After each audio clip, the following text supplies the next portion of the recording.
எல்லோருக்கும் வணக்கம். இன்று மே 5 2026. வளைகுடா போர் அமெரிக்காவுக்கும் இஸ்ரேலும் இணைந்து ஈரான் மீது மேற்கொண்ட தாக்குதல்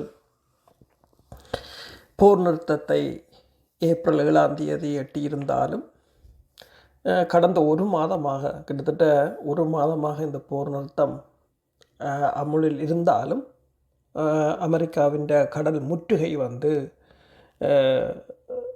தொடர்ச்சியான பொருளாதார அழுத்தத்தை ஏற்படுத்தி கொண்டு இருக்கின்றது. அது மட்டுமல்லாது வளைகுடா அந்த போரிலிருந்து மீள முடியாத ஒரு நிலையில் இருக்கின்றது.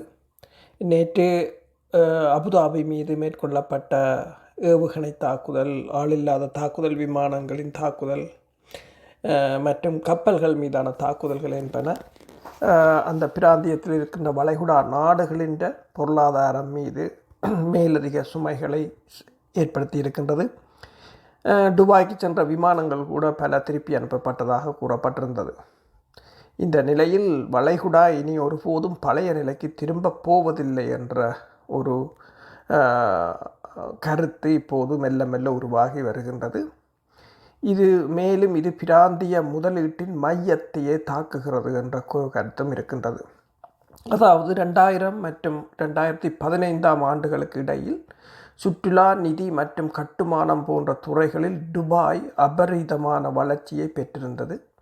2007 தொடங்கப்பட்ட துபாய் வியூக திட்டம் 2015 இரட்டை இலக்க வளர்ச்சியை தக்க வைத்துக் கொள்வது மற்றும் நாட்டை கிழக்கு மற்றும் மேற்கு நாடுகளுக்கு இடையேயான ஒரு பாலமாக ஒருங்கிணைப்பது ஆகிய இலக்குகளை நடைமுறைப்படுத்தி இருந்தது.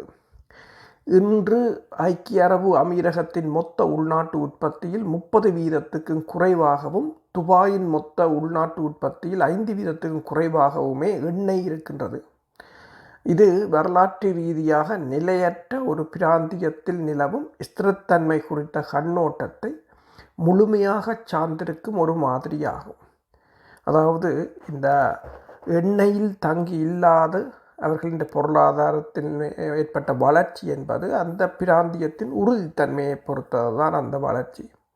எண்ணெய் என்பது ஒரு வரையறுக்கப்பட்ட மற்றும் நிலையற்ற வளம் என்பதை அவர்கள் ஆரம்பத்திலேயே உணர்ந்ததால் தான் இந்த மாற்று முதலீடுகளை அவர்கள் சாத்தியமாக்கினார்கள். இந்த வருவாய்க்கு பதிலாக ஒரு உலகளாவிய இணைப்பாளராக மாறுவதில் துபாயின் கவனம் திரும்பியது. அமீரகத்தை பொறுத்தவரையில் ஷரியாவுக்கு பதிலாக ஆங்கில பொது சட்டம் நடைமுறையில் உள்ள சுதந்திர மண்டலங்களை உருவாக்குவதன் மூலம் சட்டபூர்வமான உறுதித்தன்மை மற்றும் மிகப்பெரிய தளவாட முதலீடு ஆகியவை இந்த திட்டத்தின் தூண்களாக இருந்தன.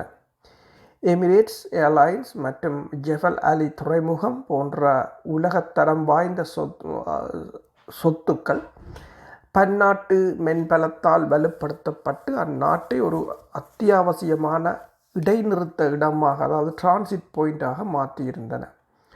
கோல்டன் விசா போன்ற மது மற்றும் சேர்ந்து வாழுதல் மற்றும் குடியிருப்பு தொடர்பான சட்டங்களை தளர்த்துவதன் மூலம் ஒரு காலத்தில் இப்பகுதியை விட்டு வெளியேறிய மனித மூலதனத்தை அவர்கள் மீண்டும் அங்கு ஈர்த்தனர்.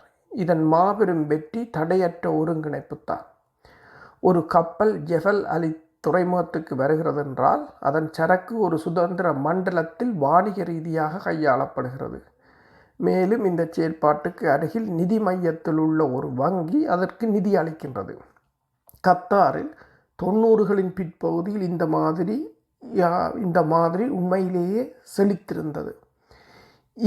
அப்போது அந்நாடு உலகில் மிகப்பெரிய LNG ஏற்றுமதியாளராக இருந்தது. அந்த செல்வத்தை பயன்படுத்தி அல் ஜசீரா மற்றும் கத்தார் ஏர்வேஸ் போன்ற உலகளாவிய வர்த்தகங்களை நிறுவி அது ஒரு முத்திரை பதித்திருந்தது. அதாவது மசகு எண்ணெய் எரிபொருட்களுக்கு அப்பாற்பட்ட புவிசார் அரசியல் முக்கியத்துவத்தை பெறுவதற்காக 2022 உலகக்கோப்பை போன்ற முக்கிய சர்வதேச நிகழ்வுகள் மூலம் இது சமீபத்திய நடவடிக்கைகளால் அது மேலும் வலுப்படுத்தப்பட்டிருந்தது. ஐக்கிய அரபு அமீரகத்தைப் போலவே கட்டாரும் சீர்திருத்தங்களை செயல்படுத்தியது. குறிப்பாக ஹவாலா முறையை முடிவுக்கு கொண்டு வந்திருந்தது. 2020 முதல் வெளிநாட்டவர்கள் தங்கள் முதலாளியின் அனுமதியின்றி வேலைகளை மாற்றிக்கொள்ளலாம். மேலும் நாட்டை விட்டு வெளியேற அனுமதிச் சீட்டுகளும் தேவையில்லை என்ற சட்டங்களும் கொண்டு வரப்பட்டன. மேலும் 2021 கட்டார் அப்பகுதியில் பாகுபாடற்ற குறைந்தபட்ச ஊதியத்தை நிர்ணயித்த முதல் நாடாக இருந்தது. இது அதன் சுதந்திர மண்டலங்களை கணிசமாக உயர்த்தியது. இதற்கிடையில் பஹ்ரைன் தனது அண்டை நாடுகளை விட 48% குறைவான செயல்பாட்டு செலவுகளை வழங்கி வளைகுடா ஒத்துழைப்பு கவுன்சிலில், அதாவது GCCயில் மிகவும் செலவு குறைந்த நிதி தொழில்நுட்ப மையமாக தன்னை நிலைநிறுத்தி கொண்டது. இது இப்போது 360க்கு மேற்பட்ட உரிமம் பெற்ற நிறுவனங்களுடன் பொருளாதார சுதந்திரம் மற்றும் வாணிகம் செய்வதற்கான எளிமை ஆகியவற்றில் கவனம் செலுத்தும் இஸ்லாமிய நிதிக்கான உலகளாவிய மையமாக திகழ்கின்றது. இந்த நாடுகள் செல்வந்த நாடுகள் மட்டுமல்ல, அவை உலகளாவிய நிதி பரிமாற்றங்களுக்கு இன்றியமையாதவையாக மாறியுள்ளன. இருப்பினும் ஒரு முக்கிய வேறுபாடு உள்ளது. கட்டார் திரவ இயற்கை எரிவாயுவை, அதாவது LNGயை பெரிதும் சார்ந்திருக்கும் நிலையில், அதாவது அதன் ஏற்றுமதி வருவாயில் 90%. ஐக்கிய அரபு அமீரகம் அதிக மொத்த உள்நாட்டு உற்பத்தி பல்வகைப்படுத்தல் நிலையை அடைந்திருக்கின்றது. இருப்பினும் சவுதியர்கள் இப்போது விஷன் 2030 திட்டத்தில் தீவிரமாக முதலீடு செய்து வருகின்றனர். இது அவர்களின் அண்டைய நாடுகளின் முதலீடுகளை, குறிப்பாக ஐக்கிய அரபு அமீரகத்தின் முதலீடுகளை நேரடியாக குறிவைக்கின்றது. ஏனெனில் அவர்களுக்கு ஒரு உரசல் உள்ளது. 2024 மற்றும் 2025களில் ரியாத் பன்னாட்டு நிறுவனங்களின் அரசாங்க ஒப்பந்தங்களை பெறுவதற்காக தங்கள் பிராந்திய தலைமையகங்களை சவுதி அரேபியாவுக்கு மாற்ற வேண்டும் என்ற சட்டங்களையும் செயல்படுத்தியிருந்தது. இது பெருநிறுவன அதிகாரத்தை துபாயிலிருந்து வெளியேற்றுவதற்கான ஒரு முயற்சியாக பார்க்கப்பட்டிருந்தது. உண்மையில் சவுதி மற்றும் கட்டார் மாதிரிகள் இயல்பாகவே அதிக பாதுகாப்பானவை. ஏனெனில் அவை இன்னும் எரிசக்தி ஏற்றுமதியை அடிப்படையாக கொண்டுள்ளன. பிரச்சனை என்னவென்று சொன்னால், ஈரானுடனான மோதலை தூண்டவிருந்த வெளிநாட்டு தளங்கள் தொடர்ந்து அங்கு இருப்பதன் மூலம் ஒட்டுமொத்த பிராந்தியமும் அதன் செழிப்பு மாதிரியை ஆபத்தில் ஆழ்த்தியுள்ளன. அமெரிக்க தாக்குதலுக்கு பிறகு மதிப்பீடுகள் மட்டுமல்ல, முதன்மையான போட்டி அரண் ஆன முழுமையான ஸ்திரத்தன்மை குறித்த எண்ணமும் இழக்கப்பட்டிருக்கின்றது. முரண்பாடாக மற்றைய இடங்களில் நிலவிய பிராந்திய ஸ்திரத்தன்மையே ஆரம்பத்தில் இந்த நாடுகளுக்கு உந்து சக்தியாக இருந்தது. அதாவது அந்த நாடுகளின் பாதுகாப்பும் பிராந்திய உறுதித்தன்மையும் தான் இவ்வளவு முதலீட்டாளர்களையும் அங்கு கவர்ந்திருந்தது. அது இஸ்லாமிய உலகம் முழுவதிலுமான முதலீடுகளையும் கோடீஸ்வரர்களையும் ஈர்த்திருந்தது. 2025ஆம் ஆண்டில் மட்டும் ஐக்கிய அரபு அமீரகம் $63 பில்லியன் கைப்பற்றி 9,800 கோடீஸ்வரர்களை ஈர்த்திருந்தது. அதே நேரத்தில் சவுதி அரேபியா 2,400 கோடீஸ்வரர்களை ஈர்த்திருந்தது. அதாவது ஐக்கிய அரபு அமீரகத்துக்கு 9,800 கோடீஸ்வரர்கள் குடிபெயர்ந்திருந்தார்கள்.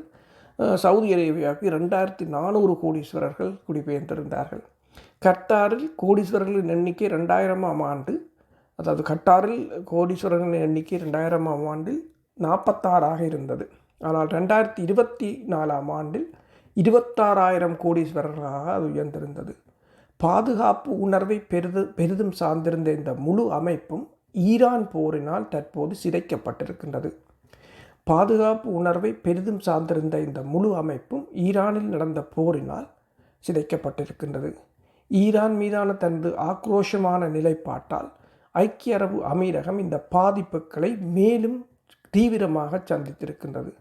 போரின் காரணமாக அமீரகத்தின் புவிசார் அரசியல் இடர் பிரீமியம் தொடர்ந்து அதிகரித்து அதன் விளைவாக நிதி செலவுகள் உயர்ந்துள்ளன. கடன் பரவல் விரிவடைந்துள்ளது. லாபம் குறைந்து காணப்படுகின்றது. முஸ்லீம் மூலதன வரத்துக்கள் 35-50% குறைவடைந்துள்ளதாக தற்போதைய தரவுகள் தெரிவிக்கின்றன. ஒரு காலத்தில் சாதனை அளவாக 95.2 மில்லியன் பயணிகளை கையாண்ட துபாய் விமான நிலையம் 15.5 மில்லியன் TUக்களை கையாண்ட ஜபல் அலி விமான நிலையமும் தற்போது 25-35% சரிவை சந்தித்துள்ளன. பல வழித்தடங்கள் நிரந்தரமாக ஓமானில் உள்ள மாற்றுத் துறைமுகங்களுக்கு மாற்றப்பட்டுள்ளன. ஜெபல் அலி துறைமுகம் ஒரு செயற்பாட்டு அளவுகோலாக தொடர்ந்தாலும் அது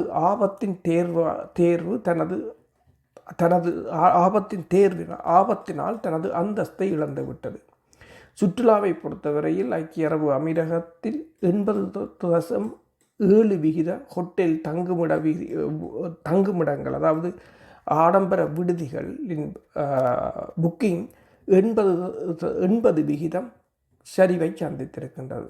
இதனால் 40 தொடக்கம் 55% நிரந்தர வருவாய் இழப்பும் ஏற்பட்டுள்ளதாக மதிப்பிடப்பட்டுள்ளது. 2024 ஐக்கிய அரபு அமீரகம் $45.6 பில்லியன் அந்நிய முதலீட்டை ஈர்த்திருந்தாலும் மற்றும் சாதனை அளவிலான கட்டுமான உற்பத்தியை எட்டியிருந்தாலும் அடுத்த 3 ஆண்டுகளில் இத்துறை 30 தொடக்கம் 40% சரிவை சந்திக்கும் என்று கணிப்பிடப்பட்டுள்ளது. அபுதாபியில் அரசாங்க திட்டங்கள் தொடர்ந்தாலும் விஷன் 2030 திட்டத்தின் மூலம் இந்த முதலீட்டின் பெரும் பகுதியை சவுதியர்கள் கைப்பற்ற தயாராக உள்ளனர். இந்த புள்ளி விவரங்கள் பஹ்ரைனின் நிலவும் நெருக்கடியால் மட்டுமே விஞ்சப்படுகின்றன. மொத்த உள்நாட்டு உற்பத்தியில் 140 தொடக்கம் 150% தாண்டிய பொதுக்கடன் மற்றும் ஹார்மூஸ் நீரிணை அருகாமையில் இருப்பதால் அதிக பாதிப்புக்குள்ளாகும் நிலையில் ஈரானிய தாக்குதல்களால் அதன் பொருளாதாரம் சிதைந்துள்ளது. இதனால் பஹ்ரைன் ஐக்கிய அரபு அமீரகத்திடம் அவசர உதவியை நாட வேண்டிய கட்டாயத்தில் உள்ளது. ஈரான் மீதான அமெரிக்க தாக்குதலும் அதைத் தொடர்ந்து வளைகுடா நாடுகளை பாதுகாக்க அமெரிக்கா தவறியதும் இந்த பொருளாதாரங்களின் அடித்தளத்தையே இப்போது தகர்த்துவிட்டன. இந்த யதார்த்தம் மாற வாய்ப்பில்லை. ஈரான் எங்கும் செல்லப் போவதில்லை. ஆனாலும் அமெரிக்கா தனது தளங்களை தக்க வைத்துக் கொள்வதில் பிடிவாதமாக இருக்கிறது. இந்த செல்வத்தின் பெரும்பகுதி தற்போது கடுமையான ஆட்டத்தை கண்டுள்ளது. சந்தை கண்ணோட்டங்களால் நிலைநிறுத்தப்பட்ட சொத்து மிகை மதிப்பீட்டின் மீது கட்டமைக்கப்பட்டது. இனி பின்வாங்குவதற்கு வழியே இல்லை. ஈரானிய ஏவுகணைகள் நீரிணைக்கு அப்பாலிருந்து இந்த முதலீடுகளை குறிவைக்கின்றன என்பதை அறிந்தால் ஐக்கிய அரபு அமீரகத்தின் அசையா சொத்துக்களுக்கு யாரும் அதிக விலை கொடுத்து வாங்க மாட்டார்கள். நீரிணையின் மீதான ஈரானின் கட்டுப்பாடு தங்கள் செழிப்பையே பணயம் வைத்த இந்த நாடுகளுக்கு உள்ள பல பிரச்சனைகளில் ஒன்று மட்டுமே. இந்த தளங்களில் சமீபத்திய அமெரிக்க விமானங்களின் நடமாட்டத்தை கொண்டு பார்க்கும்போது இந்த நாடுகள் கூட்டாண்மையை முறித்து கொள்ள விரும்பவில்லை என்பது தெரிகிறது. இது நம்பிக்கையின் நெருக்கடியை மேலும் ஆழப்படுத்துகின்றது. இந்த நாடுகளுக்கு ஒரே ஒரு வழிதான் உள்ளது, அதாவது ஈரான் சரணடைவது. ஆனால் அது ஈரானியர்களின் பரிசீலனையில் கூட இல்லை. அது விரைவில் நடக்கும் என்றும் யாரும் நினைக்கவில்லை. இந்த நிலைமை ஓமானின் வளர்ச்சியையும் ஓரளவு சவுதியின் விஷன் 2030 திட்டத்தின் வளர்ச்சியையும் வேகப்படுத்தும். கட்டார் பாதிக்கப்பட்டுள்ளது. ஆனால் சவுதி அரேபியாவைப் போலவே அதுவும் நம்பிக்கை மற்றும் பாதுகாப்பை குறைவாகவே சார்ந்துள்ளது. அதே சமயம் ஐக்கிய அரபு அமீரகம் மற்றும் பஹ்ரைனுக்கு இதன் விளைவுகள் பேரழிவை ஏற்படுத்துகின்றன. இதே நேரம் ஐக்கிய அரபு அமீரகம் மே 1 அன்று ஒபேக்கிலிருந்து வெளியேறி இருக்கின்றது. அது வெளியேறி 72 மணி நேரத்துக்கு பிறகு ஈரான் அந்நாட்டின் மீது 19 முறை தாக்குதல்களை நடத்தியிருப்பதாக கூறப்படுகிறது. இதைத்தான் அதன் உண்மையான பெயரால் அழைக்கலாம். இது ஒரு சுங்கவரி அமலாக்கம். அதாவது ஈரானை பொறுத்தவரையில் தனது சுங்கவரி அமலாக்கத்தில் அது தெளிவாகவே இருக்கின்றது. ஹார்மூஸ் நீரிணை மீது 400 ஆண்டுகளுக்கு மேலாக டென்மார்க் உரேஷன் ஜலசந்தி நீரிணை பகுதியை கட்டுப்படுத்தி அவ்வழியே சென்ற ஒவ்வொரு கப்பலிடமிருந்து வரிகளை அறவீடு செய்திருந்தது. கப்பல் பணம் செலுத்த மறுத்த போது கிரேன்பர்க் கோட்டையில் உள்ள பீரங்கிகள் சுட்டன. இதற்கு நேரம் பிடித்தது. 1857 12 நாடுகள் முழு கட்டமைப்பையும் முடக்குவதற்காக 33.5 மில்லியன் ரிக்ஸ்டோர்களை செலுத்தின. ஈரானும் அதே திட்டத்தையே செயல்படுத்தி வருகின்றது. ஹார்மூஸ் மேலாண்மை திட்டம் என்பது ஒரு மாபெரும் கால அட்டவணை. சிறிய படகுகளை இடைமறிப்பது என்பது ஆவணச் சரிபார்ப்பு. ஃபுஜைரா மீதான ஏவுகணை தாக்குதல் என்பது பீரங்கி தாக்குதலை ஒத்தது. ஐக்கிய அரபு அமீரகம் ஒரு ஒருங்கிணைந்த தாக்குதலில் 12 பாலிஸ்டிக் ஏவுகணைகள், 3 குரூஸ் ஏவுகணைகள் மற்றும் 4 ட்ரோன்களை கடந்த 48 மணி நேரத்தில் இடைமறித்துள்ளதாக தெரிவிக்கின்றது. இது 1991 ஆண்டு வளைகுடா போருக்கு பிறகு வளைகுடா வான் பாதுகாப்புகளில் மிகப்பெரிய நேரடி சண்டையின் ஒரு சோதனையாகும். அதே கடற்பரப்பில் 15,000 அமெரிக்க படையினரும் வழிகாட்டப்பட்ட ஏவுகணை அழிப்பு கப்பல்களும் ஈரானின் நீரிணையை குறிவைத்துள்ளன. அதாவது ஈரானின் கணக்கீடு மாறவில்லை. பதிலடி கொடுக்கும் உரிமையை அபுதாபி தன்னிடம் வைத்துள்ளதாக கூறுகின்றது. அவ்வாறு செய்வதற்கான விலை ஒரு பிராந்திய போராக மாறும் என்பதை அபுதாபி உணர வேண்டும். டென்மார்க் 4 நூற்றாண்டுகளாக சுங்க வரிகளை வசூலித்தது. பின்னர் உலகம் அதை நிறுத்துவதற்காக பணம் செலுத்தியது. ஈரான் இதை செய்ய தொடங்கி இப்போது 2 மாதங்களே கடந்துள்ளன.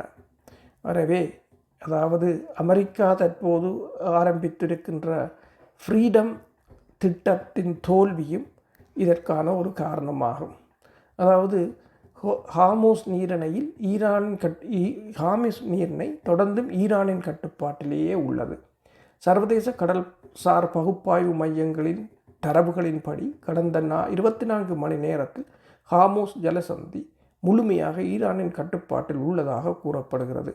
மேலும் அமெரிக்காவின் ஃப்ரீடம் திட்டம் தோல்வியடைந்துள்ளது. ஹார்முஸ் நீரிணை வழியாக செல்லும் கப்பல்களுக்காக ஒரு புதிய பாதுகாப்பான வழித்தடத்தை உருவாக்குவதாக அமெரிக்க கடற்படை அறிவித்த போதிலும் செயற்கைக்கோள் கடல்சார் கண்காணிப்பு தரவுகளின்படி ஒரு கப்பல் கூட அந்த வழியை பயன்படுத்தவில்லை. மேலும் மேர்க்ஸ் கப்பல் கடந்து சென்றதாக கூறப்படும் தகவல்கள் இன்னும் உறுதிப்படுத்தப்படவில்லை. எண்ணெய் மற்றும் எரிவாயு சந்தைகளை பகுப்பாய்வு செய்யும் HFI ஆராய்ச்சி நிறுவனம் அமெரிக்காவின் நடவடிக்கைகளுக்கு பதிலளிக்கும் விதமாக ஹார்முஸ் நீரிணை வழியாக செல்வதற்கான சாத்தியக்கூறை சோதிக்க ஒரு கப்பல் கூட முயற்சிக்கவில்லை என்று கூறியுள்ளது. மேலும் கடல்சார் கண்காணிப்பு தகவல்களின்படி கடந்த 24 மணி நேரத்தில் அமெரிக்க அறிக்கைகளின்படி இந்த நீரிணை திறக்கும் நடவடிக்கை தொடங்கிய போது ஈரானுடன் தொடர்புடைய 3 கப்பல்கள் தர்யா, நுஷ்ஹர்ஸ் மற்றும் லவியா ஆகியவை இந்த ஹார்முஸ் நீரிணையை கடந்து வெற்றிகரமாக சென்றுள்ளன. ஈரான் அதன் பிடியை இறுக்கமாகவே வைத்திருக்கின்றது. அமெரிக்கா அதில் சிக்கியிருக்கின்றது. வளைகுடா நாடுகளின் பொருளாதாரம் அதில் பலியிடப்படுகின்றது. அதுதான் தற்போதைய நிலை. நன்றி.